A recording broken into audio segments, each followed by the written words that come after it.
इस गांव के पास एक जंगल है जहां रात में नीली रोशनी दिखाई देती है। आज पहली बार किसी ने इस रहस्य को कैमरे में देखा। ये क्या है?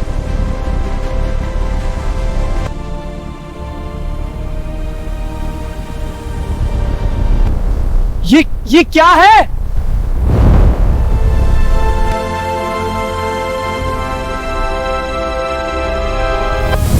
अगर ये दरवाजा बंद नहीं हुआ तो दोनों दुनिया खत्म हो जाएंगी। अगर ये दरवाजा बंद नहीं हुआ तो दोनों दुनिया खत्म हो जाएंगी। दरवाजा बंद करने के लिए किसी एक को यहीं रहना होगा। अगर मेरी वजह से सब बच सकते हैं तो मैं तैयार हूं गिरना।